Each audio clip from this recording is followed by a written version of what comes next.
Hey everybody, welcome to the Amonkhet spoiler recap for April 3rd, 2017 on the Mana Leek. I'm John as always, and it's here. We're finally in the official Amonkhet spoiler season. We got less than we did the first day last week, but who cares? We got 12 new cards, and we're going to take a look at them right now. Starting with the commons, we first have Anointed Priest. Anointed Priest is 1 and a white for a creature human cleric at common. She's a 1/3. She says whenever a creature token enters the battlefield under your control, you gain 1 life. So she's kind of like half a Soul Warden for tokens.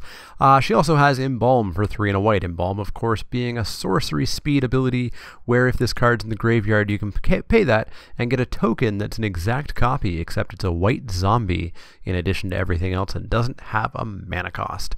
Perhaps an Embalm deck exists. I just don't think this is going to be the star of it, though. Probably why it's at common, but it's a decent include nonetheless. Outside of that, I could see this having some commander potential in tokens decks and things like that. Inokhetra's Name is up next. Inokhetra's Name is 1 and a white for an instant at common. It says zombies you control get +2/+1 until end of turn. Other creatures you control get +1/+1 until end of turn. Now, why is this white card doing zombies? Well, as we just said, Embalm creatures are zombies and they're white. So this is the sort of white trumpet blast. I don't know if +2/+1 has a name. I can't think of one offhand, but it's the same as Warflare and all the other white +2/+1 spells that we've seen recently. Anyways, maybe a zombie deck. Again, maybe an Embalm deck will exist. We'll talk more about that in the set review, and of course once more cards are spoiled, but this could be a good card in that deck. Giroux Resolve is up next. Giroux Resolve is a single white mana for an instant at common. It says untap target creature, prevent all damage that would be dealt to it this turn. It also has cycling. If you pay 2, you can discard it from your hand and draw a card. It's a nice little combat trick. It's definitely going to catch a ton of people, so watch out on defense if your opponent does have a card in hand and a single white mana. This isn't quite God's Willing or Feat of Resistance, but it's going to screw some stuff up for sure. Up next is presumably the start of a cycle, at least a cycle of 5 if not more, and it is Cartouche of Solidarity. Cartouche of Solidarity is a single white mana for an enchantment aura cartouche, because cartouches are important as we'll see later. At common, enchant creature you control, of course it's an aura. When Cartouche of Solidarity enters the battlefield, create a 1/1 white warrior creature token with vigilance. Enchanted creature gets +1/+1 and has first strike. Seems like a whole lot of stuff for a single white mana. Auras typically have that 2-for-1 problem. This gets around it by making at least a 1/1 Vigilant Soldier. And yeah, +1/+1 first strike for a single white mana. I'm going to be tempted by this card. It's still not an amazing aura, but I'm going to be tempted. The Cartouche cycle will matter, though, as we'll see for the next card. Trial of Knowledge is our first uncommon today. Trial of Knowledge is 3 and a blue for an enchantment at uncommon. When Trial of Knowledge enters the battlefield, draw 3 cards. Then discard a card. When a cartouche enters the battlefield under your control, return Trial of Knowledge to its owner's hands. So presumably there's going to be at least a cycle of cartouches and probably a cycle of trials, representing the 5 trials on Amonkhet. So what we have here is basically Sift, which is an old card from Stronghold, was the first printing, that you can actually sort of recur by playing these cartouche cards. Whether or not a cartouche trial deck exists, I'm not sure. We're going to have to see something more than drawing cards and making 1/1s, because that's not going to win any games.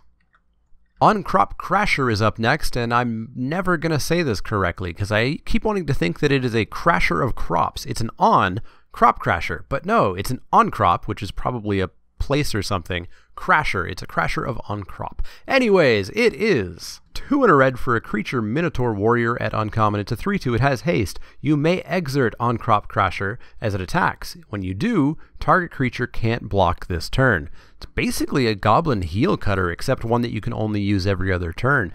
But what does it matter if the game's over? This looks like a fun card. I'm definitely excited to play red in this set if this is indicative of the power level that red will have. Continuing with red uncommons, we have Limits of Solidarity. Limits of Solidarity is 3 and a red for a sorcery at uncommon. Gain control of target creature until end of turn. Untap that creature. It gains haste until end of turn. Cycling 2. So this is the threat and effect of the set that has the set mechanic stapled on it. We see this all the time. Not much else to say. Our final red uncommon for today is Flameblade Adept, which is a name that I swear was a magic card before, but Apparently it wasn't. Flameblade Adept is a single red mana for a creature Jackal Warrior at uncommon. It's a 1/2. It has menace, and whenever you cycle or discard a card, Flameblade Adept gets +1/+0 until end of turn. We're starting to get a number of indications that a Cycling Matters deck is going to exist, although I haven't seen a huge payoff for it at uncommon yet. We, of course, saw that Demon that was pretty darn good. But Flameblade Adept, I'm pretty sure it's not going to be that great.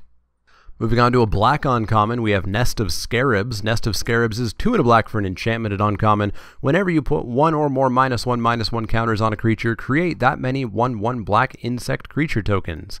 A, ew, this looks horrifying. B, boy do I want to have that Cycle Demon and a Scarab deck. That's my limited dream for right now, is having Archdemon of Ifnir, I think it was, plus a Nest of Scarabs, plus a bunch of cycling things. Not exactly insanely powerful getting a bunch of 1/1s, but yeah, looks fun and gross. Speaking of gross, what do you guys think of really overpowered green uncommons? You all know what I think. Up next is Crocodile of the Crossing. Crocodile of the Crossing is 3 and a green for a creature crocodile at uncommon. It's a 5/4 for 4 with haste for some reason.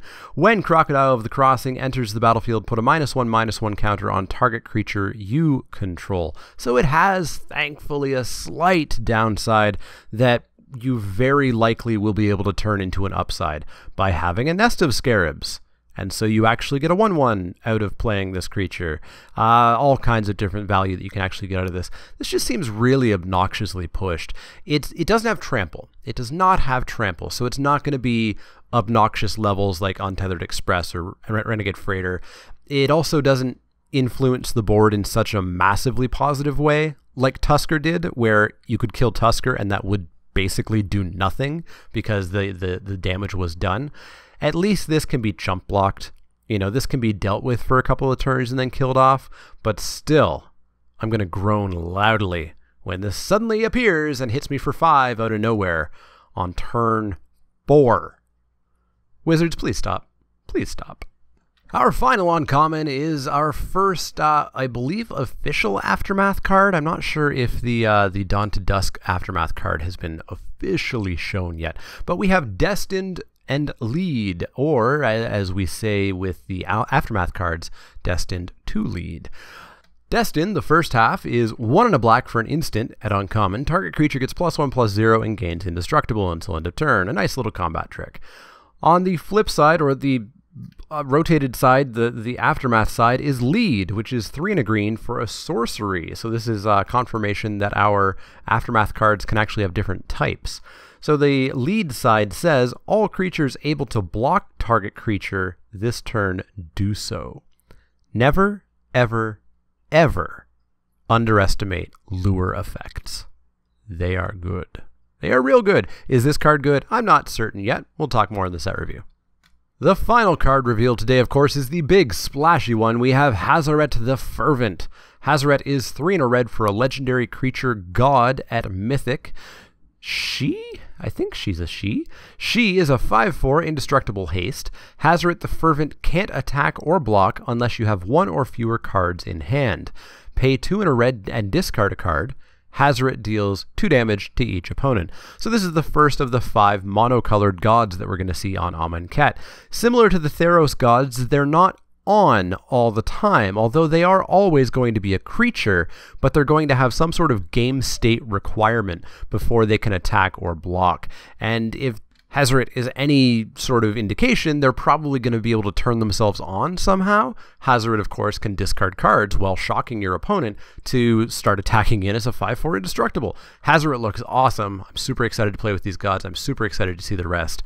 Yeah, Hazoret, really cool. So that's going to wrap it up for today's spoiler recap. We're going to have one of these videos every day leading right up until Friday, where we'll have the first set reviews. Next Friday, that is April 14th, of course. So definitely keep checking out these videos. Let me know in the comments down below which of these spoilers you're most excited by. What do you think of them? Do you think some are amazing? Do you think some are terrible? Let me know your thoughts down below. As always, if you have any questions, comments, or suggestions, you can find me on Twitter at @TheManaLeek. That's L-E-E-K, like the vegetable, not the card. You can also find me at Facebook.com/TheManaLeek, Twitch.tv/TheManaLeek, and Patreon.com/TheManaLeek. If you do have any questions, comments, or suggestions, let me know. Otherwise, see y'all next time.